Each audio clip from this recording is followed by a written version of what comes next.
Hi, everyone.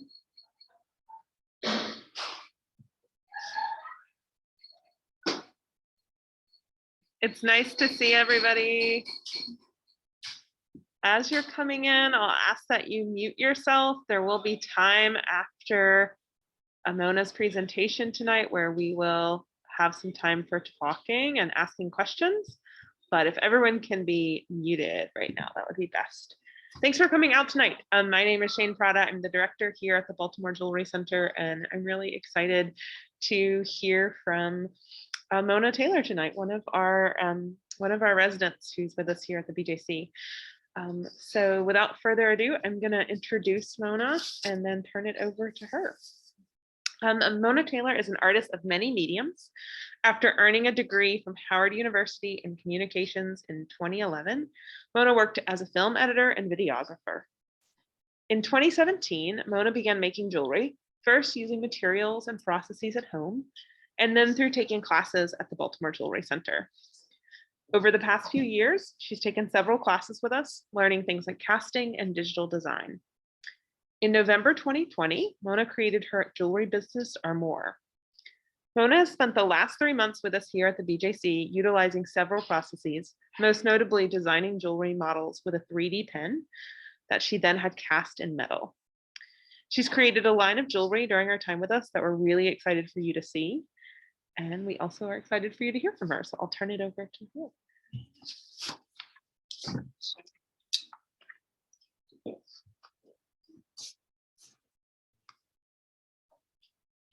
Want to share your screen?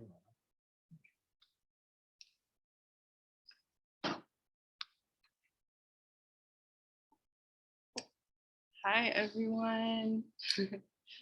Thank you, Shane, for that amazing introduction.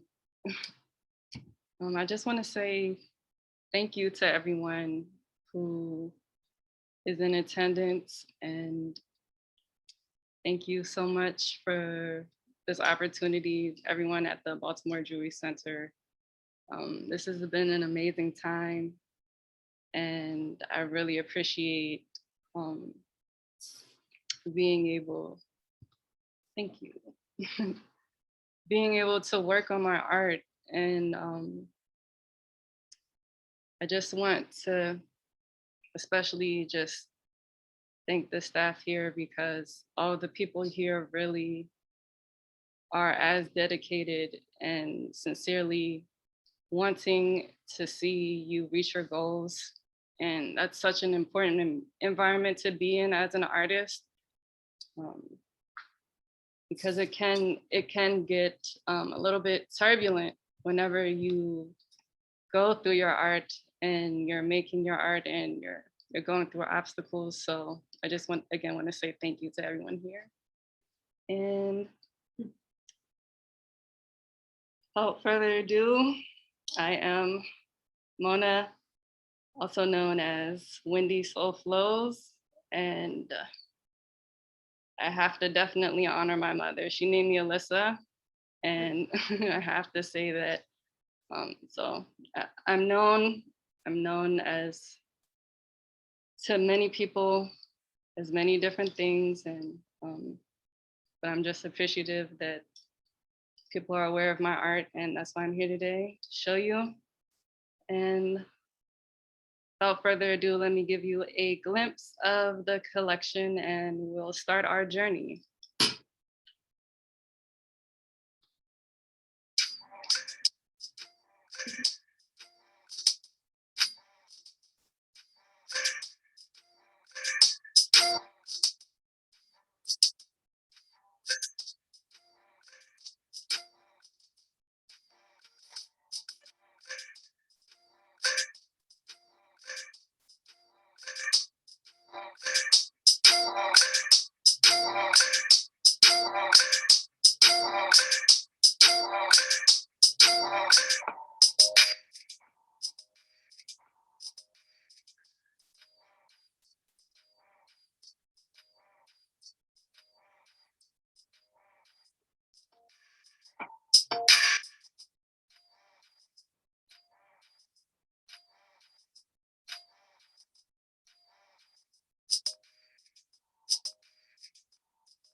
Okay, so a little bit of background information about me.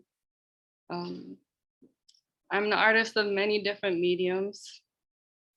I love to create.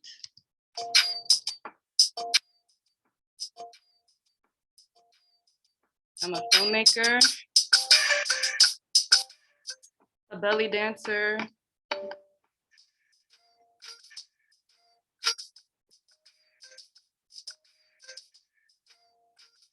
an instructor,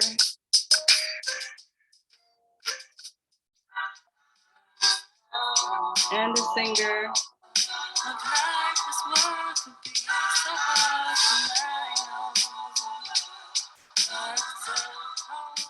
And also a health enthusiast and a jewelry designer and music composer. So I started designing jewelry in 2017, just using copper wire, and just fashioning ear cuffs and nose cuffs. And I secretly started that trend. I know, I know I hadn't seen it before I started making it, and once I started making it, I started seeing it everywhere. And that's how I got started. And eventually, people were asking me, "Oh, can I buy that? Where can I get that?" And just telling me how much they admired my work, and it inspired me to start to sell these pieces.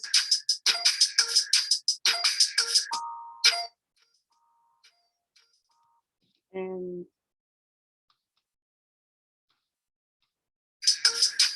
I did have a few pieces. These pieces here featured in a short film entitled Not That Nice. And it was about a woman who struggled and battled with the call of her heart versus what society wanted for her. So my pieces were a part of that story. And here are some shots of me at Femme Fatale, which is a collective of women-owned businesses. And I started selling my jewelry there at that pop-up shop. And it was an amazing experience for me. I met so many people, and I was very successful there.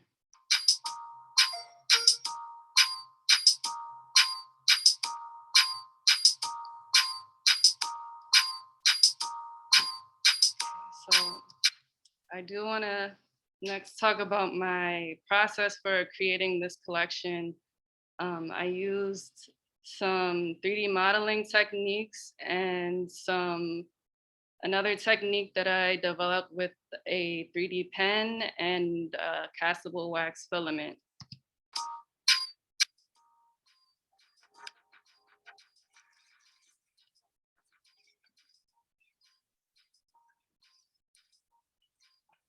With the pen.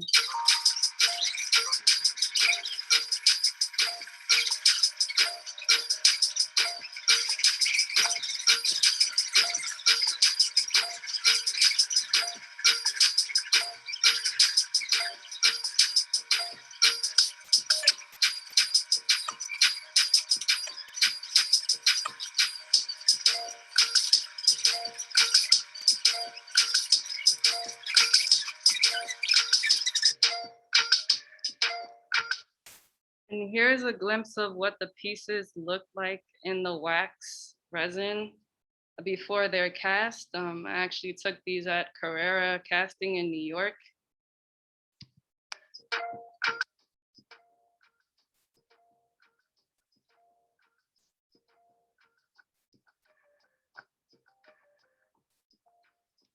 And here is one of the final products based off of those wax models that you just saw.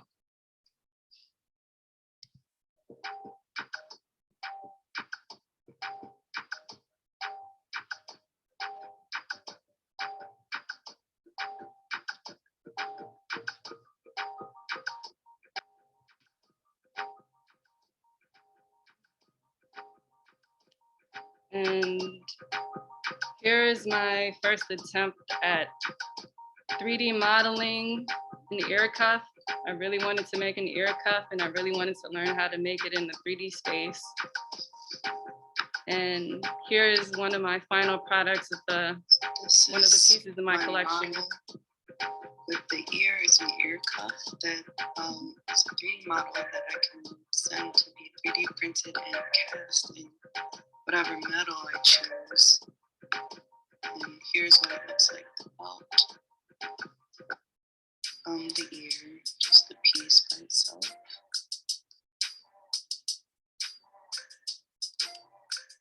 And right here is, some of the things that are rarely mentioned are the obstacles that you face when you set out to make and create an idea and bring it from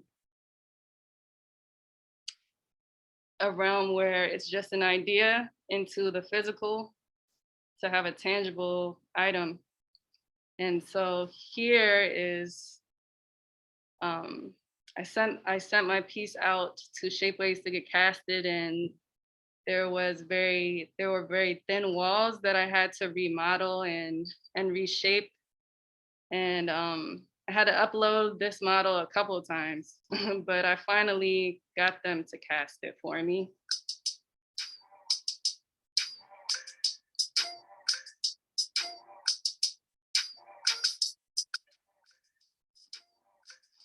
Here's the piece now 3D printed.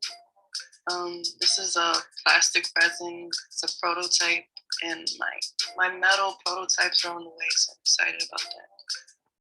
This is what it looks like on my ear. And there's the final product in brass.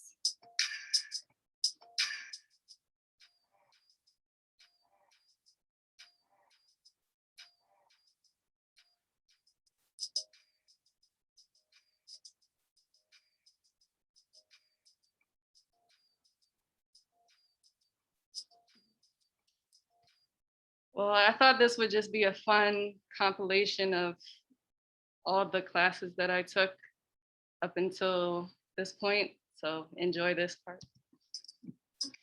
Have we met before? Yeah, in November, I did like an hour-long session. Like, I'm in the stage of trying to find out as much information as I can. Figuring out processes, like you said, your heart is in design. So with See what you can have the base. Like, find something very, very. So just ask. I mean, if you have.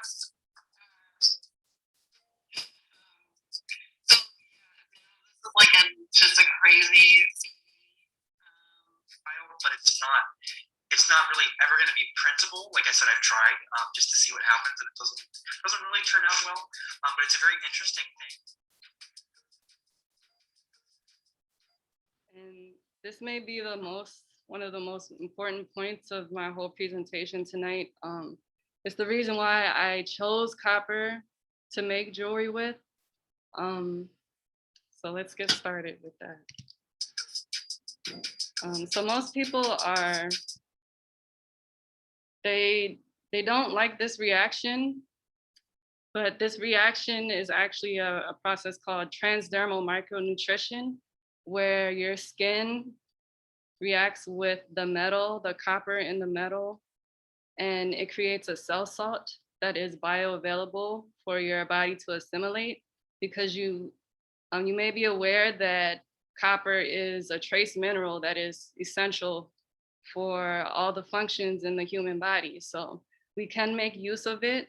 And that's what this reaction is. So if you ever wear copper or copper jewelry or brass, don't be afraid of this reaction unless you bought gold and you thought it was gold. But this is actually a very normal reaction, and it's nothing to be afraid of, and it's actually very healthy.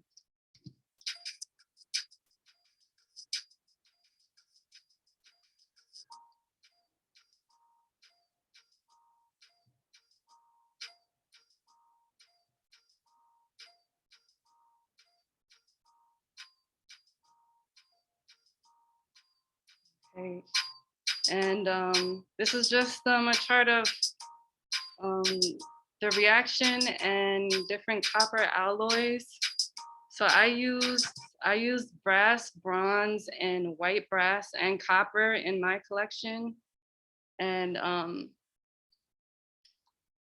each of those metals contain a certain amount of copper.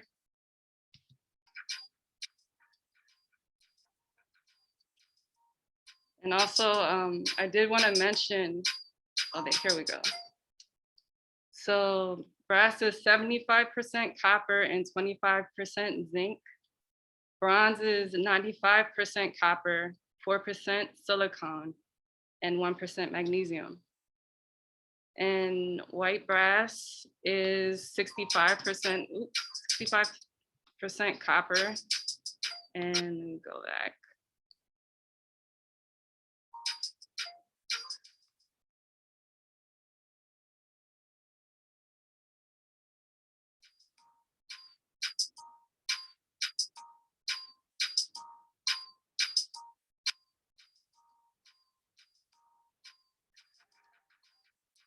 I believe it's 65% copper and magnesium. It's a magnesium mix.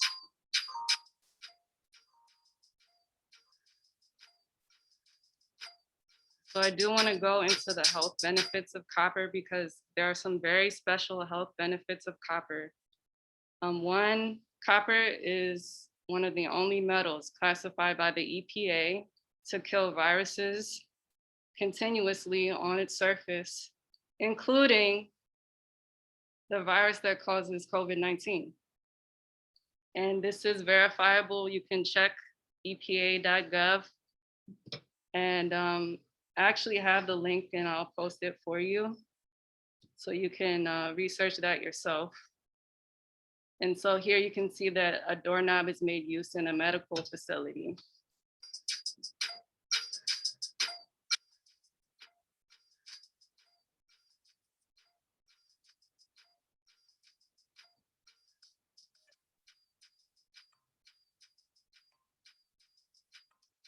And also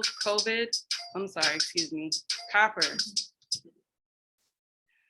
Copper is used in Ayurvedic medicine to cleanse and charge water.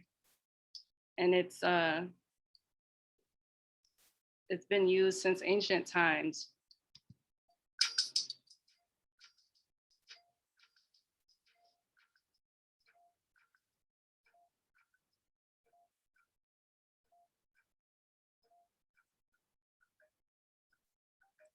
And also, copper is great for arthritis because it helps to detoxify the cells and helps to relieve inflammation. So it's great for wearing on your hands or on your knees. And it's just another great thing about copper.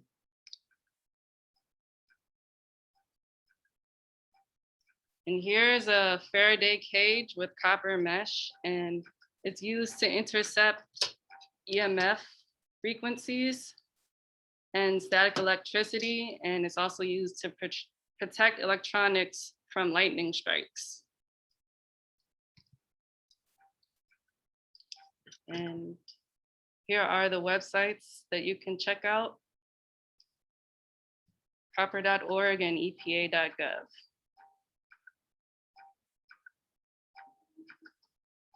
So I do want to talk about the next steps for this collection. For me, I will be launching a crowdfunding campaign. And so my goal is to scale this collection so that it can be available to the global community, to the entire world, and to make everyone aware about all the wonderful things about copper. And I would definitely like to invite anyone who would like to support me in this journey.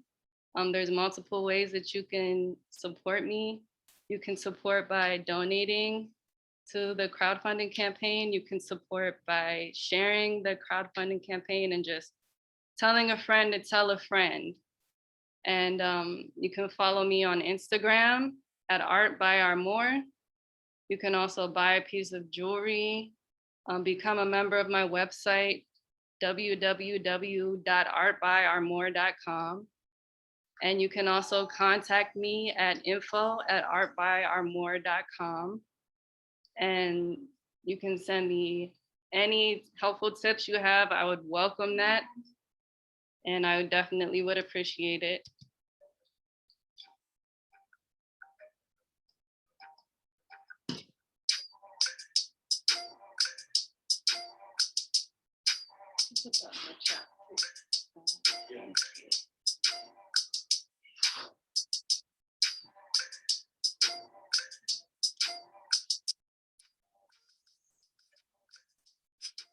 So my presentation is pretty concise. I wanted to leave room for questions, but I do want to give everyone a glimpse of the collection again. And I believe we're going to take a look. Okay, we are going to take a look at the collection, the installation at the Baltimore Jewelry Center.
Okay, so I did want to open up the floor for any questions. If anyone has any questions, you can drop it in the chat or you can unmute yourself. I have a question. Mhm. When you were showing the modeling that you were doing, is that with ZBrush? Yes, that was ZBrush, and I do my scaling in Rhino. Okay. Mhm. And I know, yeah, 'cause I know I asked you about that before, but did you teach yourself that or did you take classes or? I took the ZBrush class with James Betts. Oh, that's right. Yeah.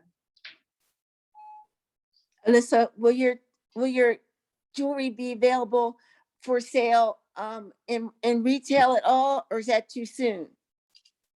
Well, that's part of the reason I'm starting the crowdfunding campaign, is just to help me launch my collection, and I definitely want to have all my pieces in retail.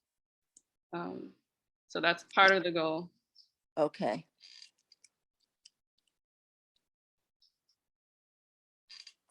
Do you want to check out the collection in the front hallway? Were there any questions on? We've got a couple questions in the chat right Oh, now. Yeah, so maybe let's take it to the hallway Yeah, and then, that sounds good to me. so Elliot will Let have. me show up there. We're gonna go look closely at the jewelry in the hallway. Oh, God, I was looking at it. Take a when I was field walking trip with down us. here. It's like-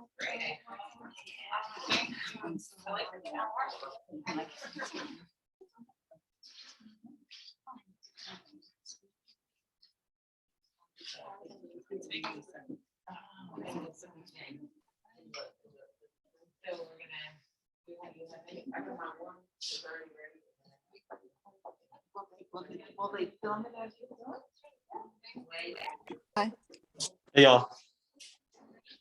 Oh, yeah, will you take this? I'll be right back.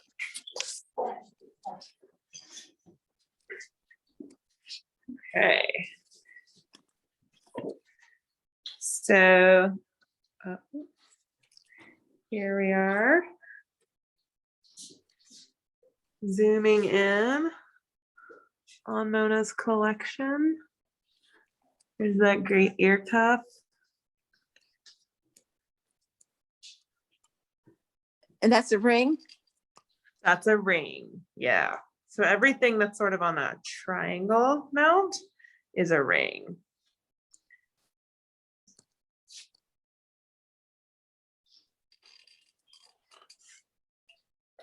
How can we find out the cost of individual pieces?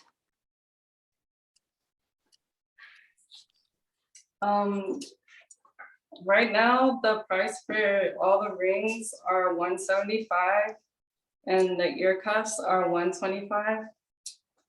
Okay, thank So you. the rings are $175 and the ear cuffs are $125. And could Okay, people email you Yes. if they wanted? And I'll leave my email address in the chat. Someone is asking if they can purchase online from the UK. Isla, we can make that happen. You could either email Mona or email Baltimore Jewelry Center.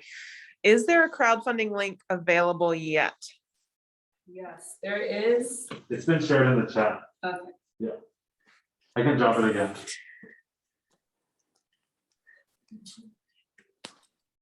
Are there any other questions? I think there's a couple questions In in the the chat right now. Did you do a good? I want to know how, I want to know what the name of that ring is with all the bubbles on it. Yeah, Does this one have a name, Mona? I haven't named it yet. No.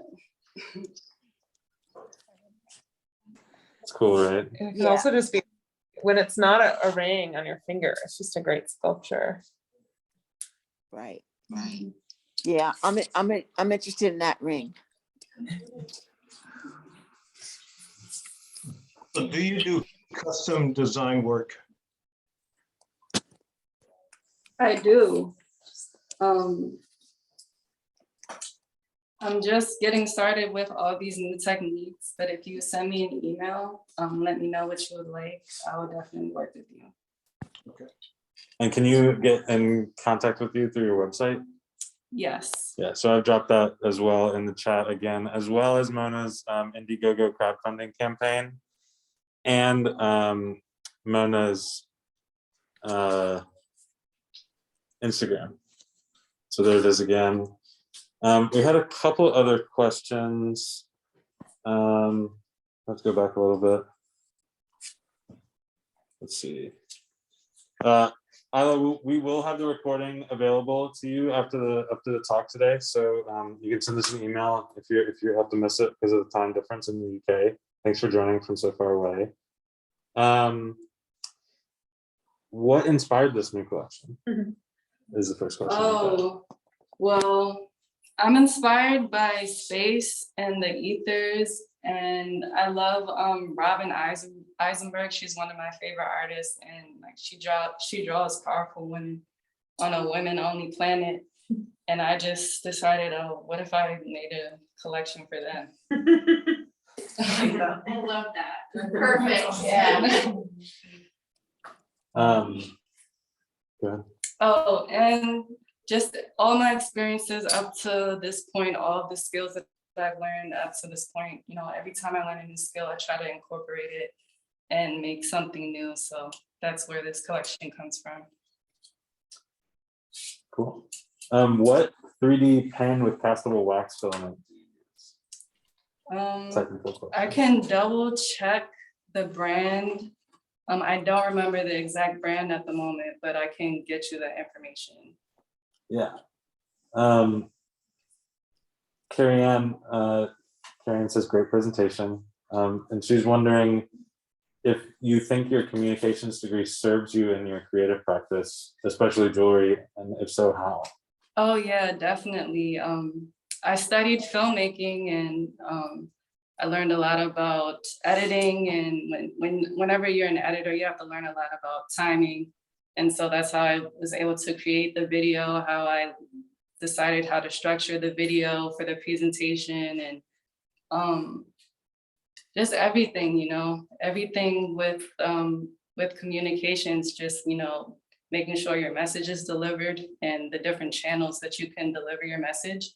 So yes, it's definitely served me well. We've got another one from Kimber who says that your work is amazing. The castings came out really well, she says. What was it like working with the wax pen? Was it challenging to keep the negative spaces where you wanted them? When you learn a new tool, such as a 3D pen, you just have to kind of figure out how it works so that you can work with it, so that you can work around it, the way that it moves, the way that the resin flows. Yes, it's a high temperature and it's liquid, so it's gonna want to form into those negative spaces, but you just have to learn how to let it flow and form it the way that you want to. I think you also had moments of sort of happy accidents. Oh right? yeah, I did have a happy accident, and that's You wanna this point one piece out? here. Oh yeah. You want to try that one on really quick? Oh Just so yeah. people. So this piece. Oh, yeah. Actually, the pen malfunctioned when I created this piece, and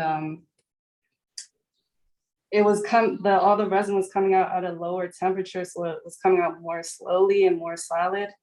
And I couldn't recreate that if I tried now, unless it malfunctions again. Yeah. That's a personal favorite of mine. I love that one. I just like the diversity of the designs you're able to get, because like some have a really organic kind of or gestural kind of motion to them, and like this one feels like granulation, like pretty ancient. Let's see, we've got I think a couple more questions. Andrew wants to know, why are you so dope? I would like to know your answer to me. Real hard question. Yeah, lots of compliments. If you want to read some of these, Mona. Isla, you're so great to support from all the way over in the UK. Oh, thank you so much. Yeah, I'll drop that again. The link to Mona's website, Mona's Instagram, and the crowdfunding campaign, the Indiegogo. Drew's proud of you. Kimber says thanks. Love the happy accident ring. Cool. Any other questions from in person or on Zoom? Just kind of pan over some of these. Oh, would it be okay to share that Indiegogo link? Yes, absolutely. Yeah, I think so. I think that's the idea there. Get lots of people to support it. Yeah. I have a question. Yes. And I know, like, we had a lot of conversations while you were here about, the role of like the artist versus the role of the designer, and you were like really navigating that maybe difference. And I just wonder, like, after you met with the casting house and like went through the whole like to completion process, like how you feel about that way of making now. So is your question like the finishing and everything now, or Yeah, or the even entire process? Yeah, I mean, you've been all sorts of artists, I guess. So being a designer where you kind of design the product and then work with people that like make it a reality for you. Like, I'm interested to hear what your takeaway from that has been. Well, I'm glad I went through the entire process, just because it was like a very magical experience to go to New York and go to career casting. And, I went with my friends and we just had a magical time. And, it was just a wonderful experience for me from start to finish, from designing to actually finishing and just learning how to finish, because I would rather outsource. I would definitely rather outsource, but having to do the process myself, it definitely benefited me, and now I'll know what to look for and what to ask about when I go to finishers. Carrie Ann says that as a metals person, she's really excited about your reasons for using copper and copper alloys. They said that's so awesome. And then Dave says, beautiful collection. Looking forward to discussing some custom designs. Thank you. So your inbox is going to be full when we get off. Any other questions here or in person or here or on Zoom? I have a question that I just want to say I'm in love with the ear cuff. Oh, thank Ear you. cuffs. I know the ear cuffs are so cool. They're so amazing. Yeah, could you take one of those off and try it on your own ear? I think that'd be And it good to fits see. all ears. Like I fit my ear too. It's not easy to do an ear cuff that's transferable to different size ears. Yeah.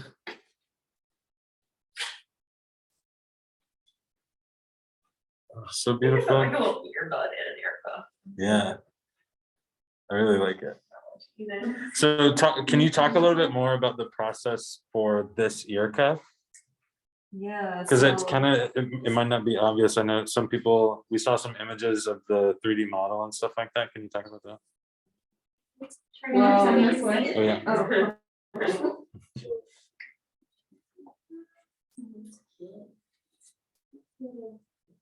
Oh, yeah. Oh.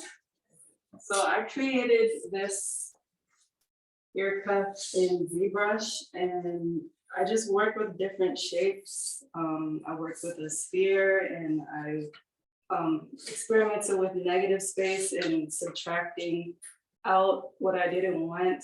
And there are some functions called Boolean mesh to kind of like mesh everything together once you figure out how you want the form to be. And that's how I created it. And after that, you need to actually scale the piece so that it will fit a human ear. So I just decided to take the human ear, 3D human ear, and scale it up to the average size human ear size in Rhino. And that helped me to form the ear and make sure it was the right size. And that's how I created that ear cuff. Cool. And so that was printed in plastic. and then the Yes, plastic. yes, that's right. So I got the prototype first in plastic. And wore it around because it was exciting. Yes. And once the prototype checked out, then I decided to get it printed in brass. So you got it direct printed and your model was directly printed in brass, right? Yes. Cool. I think that's a really cool distinction to make about how Mona was interfacing with 3D design, that she was doing this direct 3D modeling, that like using basically a handheld 3D printer, but using it by hand, which is pretty interesting. And then also doing 3D design and modeling to then have a printout. So I think people are pretty familiar with that second kind of 3D design. With this, it's kind of got this like other analog kind of layer to it, which is really cool. As someone who has struggled to learn Rhino, I am very impressed with the second type that, yeah, it was. Thank you. Well, I only use Rhino to scale because I have problems with Rhino also. So. Okay, I feel better. The ZBrush does. Yeah. Yeah. ZBrush portable. It makes me want to learn ZBrush. Actually. ZBrush is more sculptural and it's more intuitive. Mm-hmm. Cool. Any other questions on the Zoom? No other questions as of yet on Zoom. I think you had almost 20 people on there. And then what, 14 or 15 here? Yeah, good turnout. Good turnout. Thank you all for coming in person and online.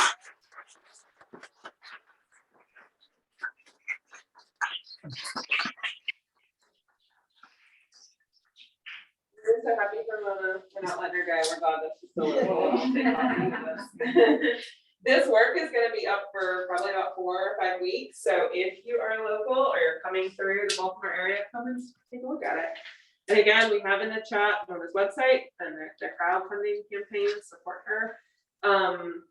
Again, Mona was part of our residency program. There were 1-month options and 3-month options. She's a 3-month resident. You can learn more about that on our website and more about everything that we do. If you're intrigued, just by going to baltimoreJewelryCenter.org. Thank you so much, Mona, for all the time that you dedicated. I also want to make sure I shout out that part of our residents' work here is they support the studio by donating a couple hours a week.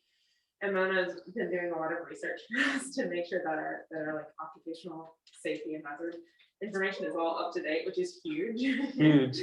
I can't thank you enough for the work that you did to make sure that our MSDS sheets were up to date. Basically, we didn't know what So chemicals were, big. so now we do. Thank you. Mona Taylor, you did a great job. It was a beautiful show. Hold on, we got one more question in the chat. Who? Sorry, I didn't. See.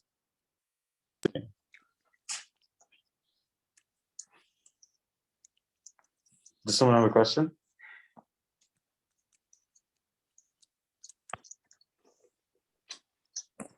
Well,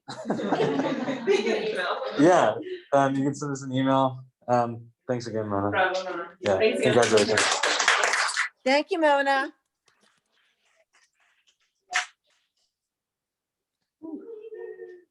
Good job.